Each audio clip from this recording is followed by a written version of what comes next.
السلام عليكم ورحمة الله وبركاته. ازيكم عاملين ايه؟ يا رب تكونوا بخير. مع باذن الله هعمل معاكم حلقة السمك المشوي. ناس كتير جدا طلبتها مني وعملتها لكم اهوت. شايفين شكله عامل ازاي؟ حلو جدا ومن غير ولا دخنه ولا اي حاجه، وما خدش مني غير نص ساعه فقط. وطبعا الرز عملته معاكم قبل كده. ودي طبعا السلطه، انا بحب اعملها كده من غير ميه، وليكم الاختيار ان انتوا تعملوها بميه او لا. وبحب ابشر الجزر، بيبقى طعمه حلو وشكلا كمان جميل.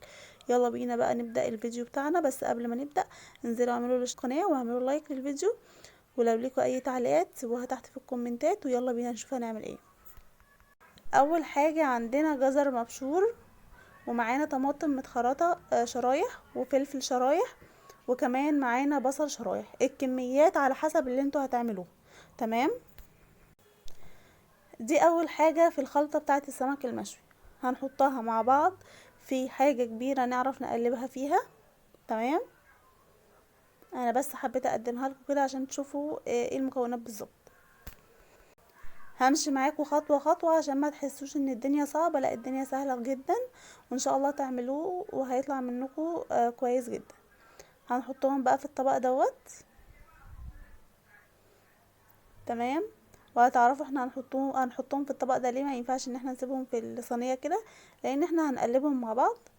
بس هنحط عليهم الاول معلقه من الكزبره الناشفه، ومعلقه من الكمون، وهنحط رشه ملح، يعني يكاد يكون نص معلقه صغيره كده او معلقه صغيره، على حسب برضو الكميه اللي انتوا عايزينها.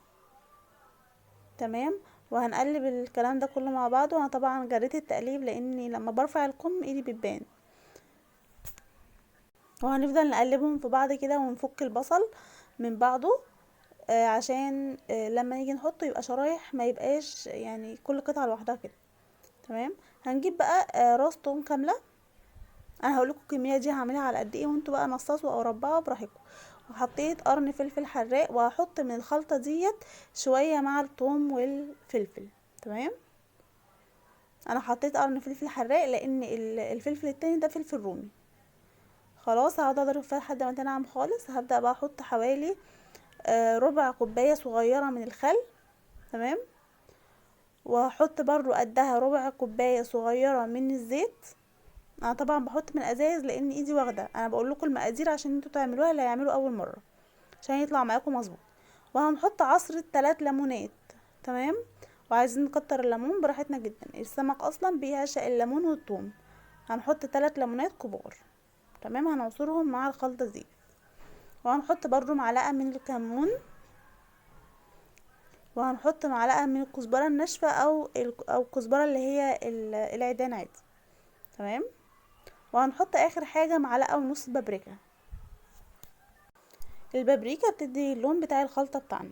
وهنحط الملح بقى معلقة ونص برضو او معلقة وحاجة بسيطة كده، على حسب الحلوقية برضو اللي انتوا عايزينها. ممكن تدوقوا الملح. هنضرب بقى ده كله في بعضه. شايفين الخلطة بقى لونها احمر ازاي؟ عشان حاطينها زيت وخل، يعني فيها سوائل، وكمان البابريكا هتدي اللون الجميل دوت. ودي طبعا الخلطة اللي بنشوفها عند الراجل، لان الخلطة دي من عند المحل نفسه. تمام. انا بحب كده ان انا اسال واتقص عشان اعرف هم بيعملوه ازاي. زي ما قلت لكم قبل كده، سر ان هو السمك بتاعهم بيبقى ناشف وجميل، السمك المقلي، ان هم بيحطوه في ميه. ده برضو سر الخلطه بتاعه المحلات. تمام.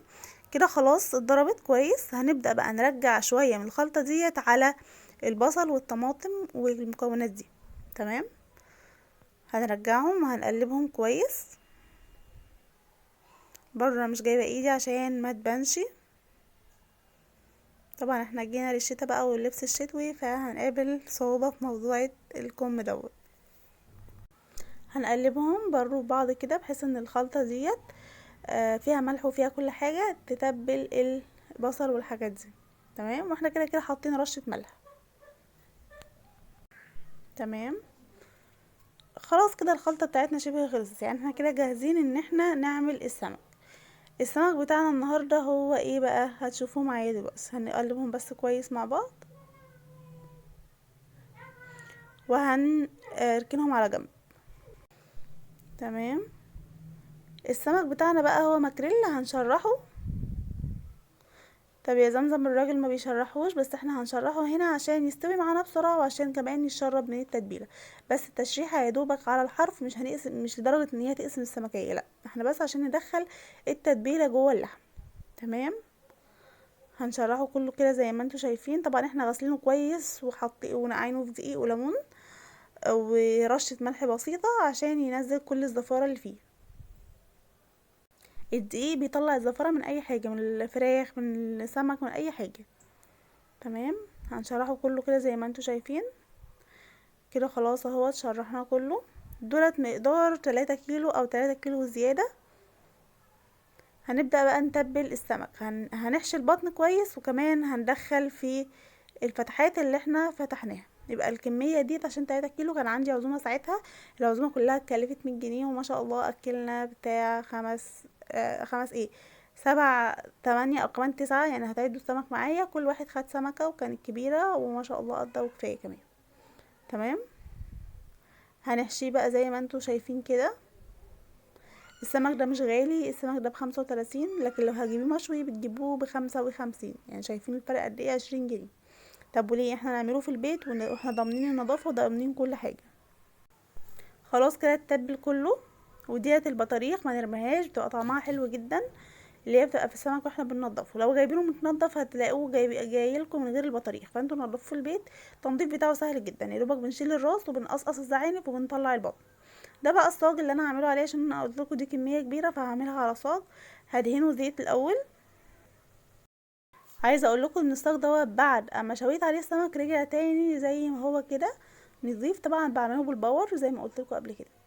هدهنه بقى زيت كويس جدا، عشان السمك الطبقه بتاعته الجلد بتاعه خفيف جدا، فسهل ان هو يلزق. وهرش رشه من الرده. تمام. ده والله ما طلع ولا دخان ولا اي حاجه، وافضل كمان من المشوي اللي بره. تحسوا ان هو كده طري، وفي نفس الوقت مستوي كويس، ونفس الطعم والتتبيله وكل حاجه. هبدأ بقى ارص السمك كده، بس لازم ارصه بعيد عن بعضه شوية عشان يتشوي من كل الجوانب وياخد لون من كل الجوانب. تمام. شايفين؟ لازم ابعده بعض، يعني هعمل المسافة شوية، اقلل المسافة شوية عشان يقضي بس لازم ابعده بعيد عن بعضه. واحنا رشين ردة من تحت، يعني هو خد الطبقة بتاعة الردة من تحت، وكمان هنعمله ردة من فوق. بس زي ما انتوا هتشوفوا، مش معايا بس خطوة خطوة، فهتحسوا ان الفيديو طويل شوية، بس الخطوات سهلة جدا. تمام. هنوزع بقى الخلطة عليه من فوق كده، وهنحط بقى الخلطة اللي هي كانت في الطبق، اللي هي عبارة عن بصل وجزر وطماطم وفلفل. هنحطها حوالين السمك كده. في الطبيعي ان الراجل بتاع السمك بيعمل ايه؟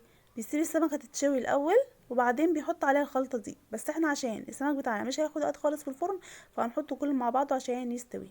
تمام.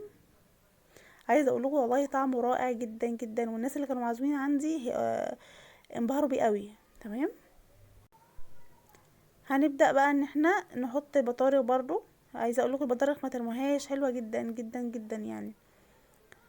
هنحطها على الوش كده عشان برضو تاخد الشوي وتاخد سوا كويس. وهنظبط كده الخلطة عشان ما يبقاش في حتة فيها وحتة ما فيهاش. وكمان البطارخ هنوزعها بحيث ان هي تستوي. وهنحط بقى بقية الخلطة على السمك من فوق. شايفين الموضوع سهل خالص لحد دلوقتي اهوت. هنبدأ بقى اخر حاجة نحط الردة. انا هنا حطيت كزبرة ناشفة عشان الحور كانت بتعيط جنبي، ما كنتش مركزة. حطيت كزبرة بدل الردة لان هما الاتنين كانوا جنب بعض. بس رجعت تاني احط ردة اهو زي ما انتوا شايفين الفرق. بس كده. هي حور كانت عايزة تشد الصاج عشان عايزة تشوف هي في ايه، يعني على جنبي، فهي عايزة تشده. بس فربنا يهديها يا رب، يصلح لها حالها. فعملنا بقى دي الردة، رشيناها من على الوش كده. واخر حاجة هنجيب حاجة ليها سرسوب او بوز كده نصب بيها الزيت. لو تفتكروا بتاع السمك وانتوا واقفين، او انتوا لو بتقفوا تشتروا السمك يعني بتشوفوها بيسوي، بيجيب ازاز زيت وبيخرمها وبيرش بيها على السمكه من فوق. هو ده اللي احنا بنعمله بالظبط، ان احنا بنرش كده زيت على الخلطه نفسها عشان تحمر، وعلى السمكه برضو عشان تحمر. بس صرصور بسيط جدا.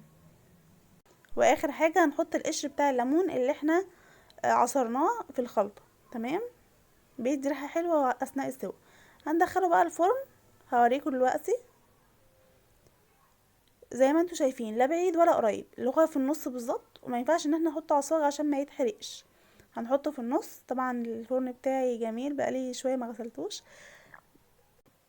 خلاص هو كده خد بالظبط 35 دقيقه. ولفيت الصاج طبعا عشان الصاج بالعرض بتاع الفرن كله، فلفيته شويه من الناحيه دي وشويه من الناحيه دي. زي ما انتوا شايفين اهوت استوى وبقى جميل جدا، وهوريهولكم من جوه. بس خلونا بس نقدمه الاول مع بعض. شايفين؟ ولو برضو حابين تعملوه مفتوح بتمشوا على نفس الخطوات. يلا بقى نشوف هنعمله او هنقدمه ازاي. وعايزه اقول لكم برضو ان انتوا ممكن تعملوه في البولت زي كده برضو. هنقدمه بقى في السيرفيس دوت. هنخرج السمكية الاول، هي ما لزقتش بس شابكه شويه. هشوف طبعا الصاج لما اطلعها عامل ازاي. فين الصاج؟ ما لزقتش ولا اي حاجه. هنحط بقى شويه من الخلطه ديت حوالين السمكه، وهنحط كمان بطاريخ هنقدمها معاها. في ناس بتستصيغ البطاريخ دي، وفي ناس لا، بس انا بعشقها جدا يعني، احنا بنتخانق عليها حرفيا يعني. تمام، والخضار استوى اهو زي ما انتوا شايفين. عايزه اقول لكم هو نص ساعه بالظبط وتبداوا تشوفوه عشان ما ينشفش منكم. هو ما بياخدش وقت خالص اصلا في السوا. واول ما تحسوا ان هو استوى هتعملوا ايه؟ هتشغلوا الشوايه عشان ياخد اللون الجميل ده. تمام، ده شكله اهوت زي انتوا بلموه من فوق. تمام، شكله مشهي جدا جدا جدا. يعني كل واحد كان عايز ياكل اكتر من سمكه. بس طبعا هي السمكه بتشبع، بس من كتر طعمه ما كان جميل عايزه كنا ممكن نخاطر يعني. تمام، هنقدم بقى جنبيه الرز.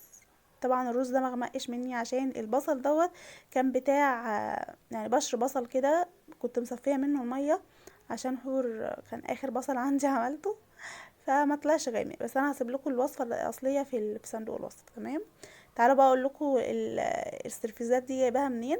هم 4 دولت يعني التلاتة دولت، والرابع اللي انا وريته لكم دوت مرات خالي انا لقيتهم عندها لاني كنت ادور عليهم بقالي فتره، وقالت لي خدي قدمي فيهم لحد ما تجيبي يعني، جزاها الله خير. بس فهو دوت عشان محدش يفتكر ان انا جبت طقم صيني جديد يعني. تعالوا بقى نشوف السوا بتاعه مع بعض. شايفين؟ ديت انا قسمتها من سمكه تاني عشان بس بتاعه التقديم ما تبص، عشان لسه بكمل تصوير. تمام، زي ما انتوا شايفين اهو السمكه بيضه واللحمه ابيض بتاعها من جوه وطري خالص مش ناشف. تمام،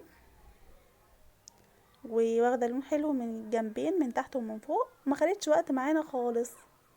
طبعا هي سخنه فمش عارفه اقطعها لكم قوي. بس شايفين دايبه خالص، والشوك بتاعها كمان بيطلع بكل سهوله لان هي استوت. تمام، شايفين اللحم طري ازاي؟ عايزه اقول لكم ان هي عجبتهم اكتر من بره. وشايفين طبعا الرز مفلفل ازاي؟ هسيب لكم طريقته تحت، وهسيب لكم طريقه السمك المشوي برضو لو حابين ان انتوا تعرفوها، قصدي المقلي اللي انا عملته لكم قبل كده. وبكده بقى الحلقه بتاعتنا تكون خلصت. يا رب تكون عجبتكم، ويا رب اكون ما طولتش عليكم. ولو الحلقه عجبتكم ما تنسوش تعملوا لايك واشتراك. والسلام عليكم ورحمه الله وبركاته.